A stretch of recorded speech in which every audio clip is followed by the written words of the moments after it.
You know, I should really be getting back to my regular reading. My regular reading's kind of fallen by the wayside. Oh well.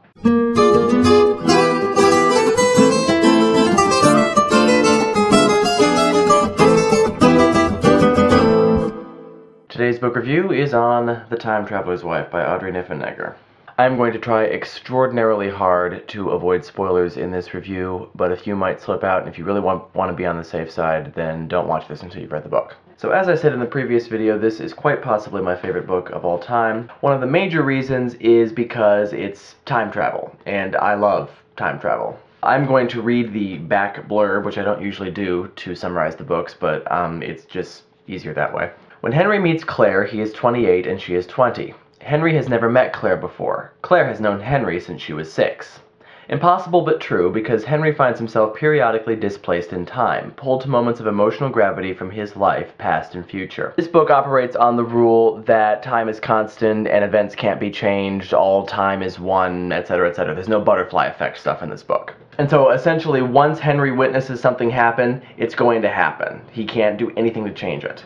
It's written in present tense most of the time, and it's written in first person, either from Henry's point of view or Claire's point of view. It switches back and forth. And for every scene, she gives us the date and she gives us the ages of the characters involved in the story. Claire if she's in it, Henry if he's in it, and Henry if he's in it. Sometimes he appears twice. And so there are all sorts of complications with telling this story. Linear exposition is very, very difficult in this book, and what I would really like to see are the notes that Audrey Niffenegger must have taken while planning this book. Because she would have had to plan everything out. All of Henry's travels, you know, where he went, the times that he met Claire, the times that he went into the future, all this stuff that would happen, it would have had all been intricately laid out. You really have to admire the work that went into it. So here's the danger that you run into with science fiction. A lot of science fiction stories will get too wrapped up in the science fiction-y aspect of it. In other words, if it's about the future, then the story will get wrapped up in the technology. If it's about time travel, then the story will get wrapped up in the mechanics of time travel and all this sort of thing, rather than telling the actual story. One of the big things that I like about this book is that much of Henry's time traveling remains a mystery. His time traveling is essentially a genetic disorder. We know the symptoms of said disorder, we know some of the causes of his time traveling, we know what happens to him when he time travels, but we don't know the mechanics behind it, and that is never really explained, and I'm glad that it's never explained. Because then we get caught up in jargon and all that sort of thing. And when it comes right down to it, the fact that Henry can time travel is not the focus of the story. Just to give you an idea what I'm talking about, I'm going to read the first few paragraphs of the prologue. This is from the point of view of Claire. It's hard being left behind. I wait for Henry, not knowing where he is, wondering if he's okay. It's hard to be the one who stays. I keep myself busy. Time goes faster that way.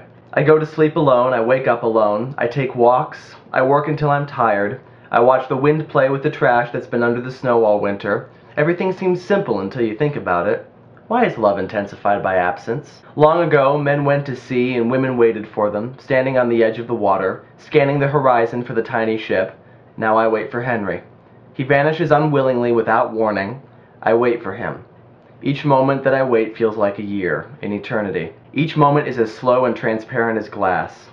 Through each moment I can see infinite moments lined up, waiting. Why has he gone where I cannot follow?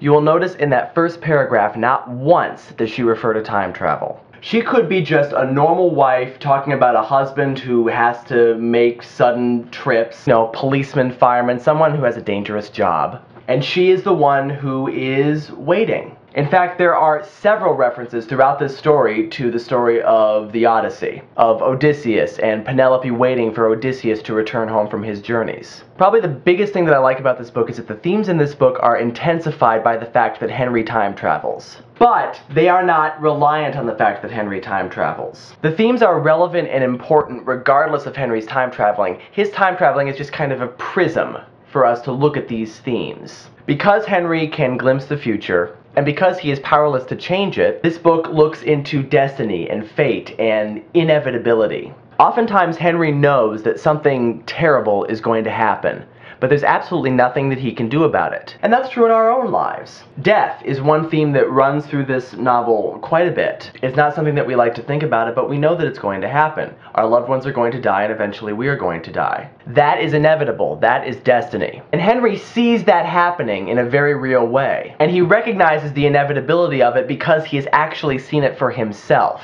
And so he is able to explore that theme for us in his story. And that kind of serves to illustrate a very pragmatic form of the afterlife. The people that we lose are not really lost as long as we recognize that at some point in the past, the person that is no longer here today still exists. Obviously, there's a great deal of philosophy in this book.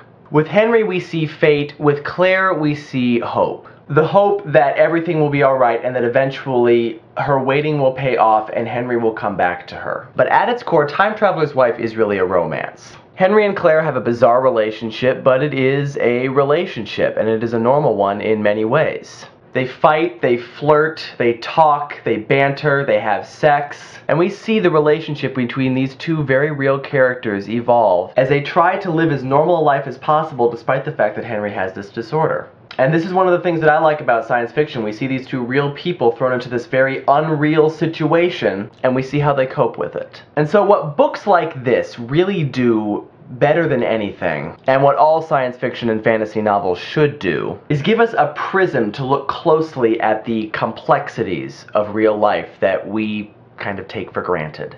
And so obviously The Time Traveler's Wife is still my all-time favorite book. It's a book that I have started to read annually. As opposed to the next book in the book review series, which I have not read in quite a while, The Andalite Chronicles by K.A. Applegate. Some of you might recognize this as one of the prequel books to the Animorph series. Speaking of science fiction. I'll see you next time.